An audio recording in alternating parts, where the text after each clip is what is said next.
Brian and I actually met when we were both going through our Masters of Fine Art. I'm also an oil painter, for those of you who don't know, but I haven't done it in so long because I'm doing this. And Brian and I have kind of watched each other evolve as we finished our Masters and got out into the real world and started working. So since then, it's been such a joy to watch what you've been doing and seeing your post and seeing your public art and everything that you've been doing, and your teaching, of course. And you've built an impressive portfolio of these large steel sculptures that have either been put into private collections or out in the public space.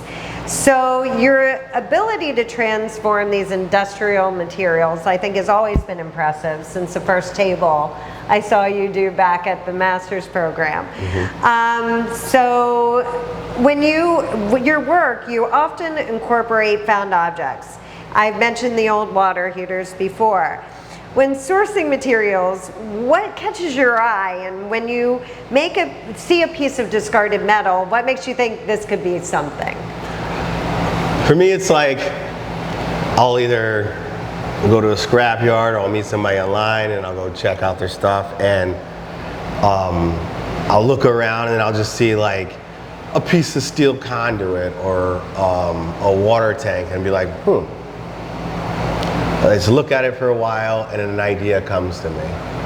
That's like 50% of the time, that's how it is. Right. The other 50% of the time, I'm like, ooh, I see that. That looks really cool. I might like that later. Yeah. So let me grab it, and then it sits there. And then while I'm walking past it, I may get a prompt for a show, and I'll be like, ooh, that's going to be an awesome idea. And then it formulates, I draw a picture, and then it goes from there. It goes from there. That's awesome. So when working on these large scale pieces, it requires a lot of space. How do you manage your studio setup, and what challenges do you have when you're, finding, maintaining all this extra material in your workspace? How do you manage that? Stephanie's gonna love this because it's kind of chaotic. I always clean everything up first, and then it becomes a whole mess. I like to work on like 5 or 6 things at once, because I do everything outside. So I have these long extension cords, so I try to cut everything in one day, weld everything in one day. So that sometimes translates to there's stuff all over the place. But I'm grateful that I have a girlfriend who is an artist and who understands, because she helps foster that. So it's pretty wild. I just do my best to try to keep everything in one place. Although sometimes it gets really messy. Yes, I bet. And then Stephanie, just so that you guys know, is very familiar to me also, and her work is incredible. We went through the Masters together, and that's where Brian and Stephanie met. So shout out to Stephanie. Hi, Stephanie. So when you're sculpting with steel, it demands both technical skills and physical effort.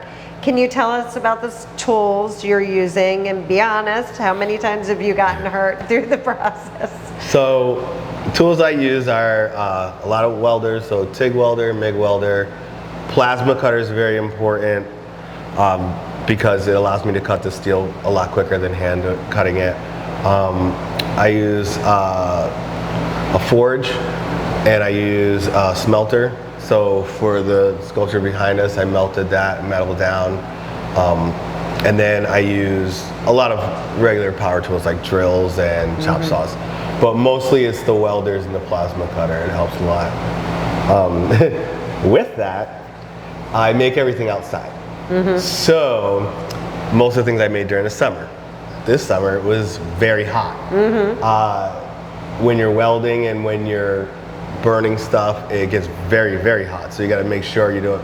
Heat stroke is the big one. And then I wear all this protective equipment, but sometimes the sparks fly off, and it'll I won't have pulled my pant leg down all the way. So a little spot gets in my sock and my shoe, and then it burns it there. Or I'm welding something and I'm getting too close, and my gloves, which are really thick, still get hot. And then when that heat hits, you're like, you freak it out, you pull it off. And then I have a welding cart that has these huge welding tanks on there, and just the other day, I was pushing it and it smashed my hand. But I was like, I can't stop working.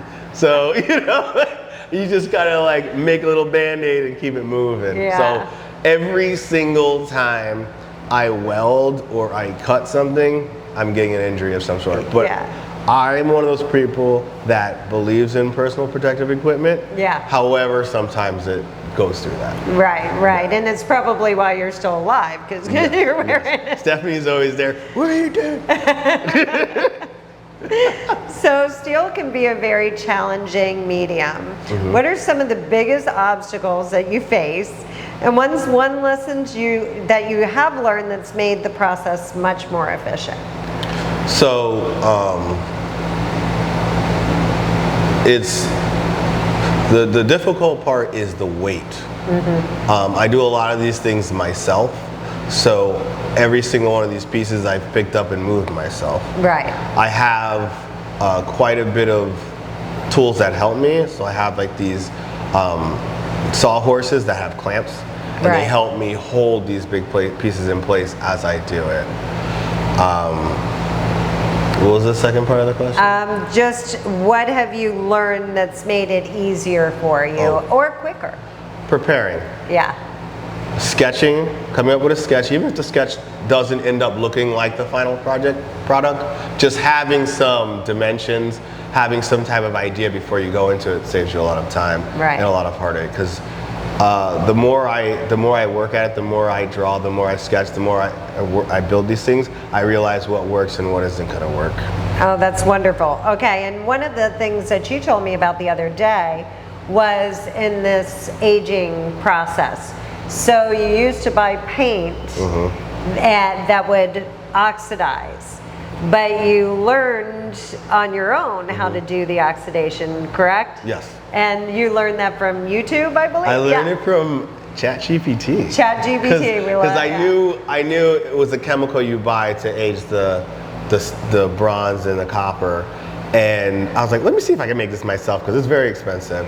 And I asked ChatGPT, and it was like, this information is proprietary, but on Amazon you can do this. And it actually worked out really well, because instead of hours, like hours and days, it would take 15, 20 minutes. Oh, wow. So so much better, even though it was much less expensive. Much less expensive. For the same price of 1 gallon of the oxidizer, I was able to make buy enough chemicals to make probably 30 or 40 gallons. Wow, that's incredible. Yeah. So never be, scared to stop learning, I guess. Exactly. Always look outside the box, always research, always try to improve on what you're doing. Yeah. So the next question I have is, because these are large scale, mostly outdoor, how do you connect with collectors and find where to place your work?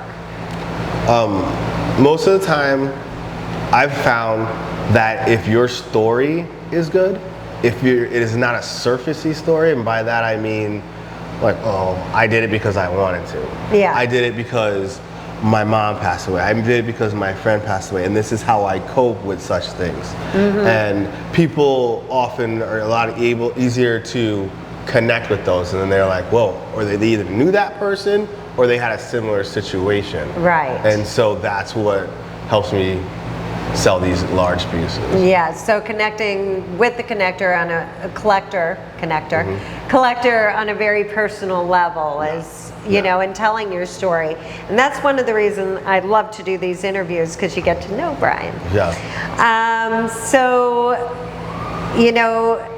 Definitely the oxidation and the patina are a huge part of your process.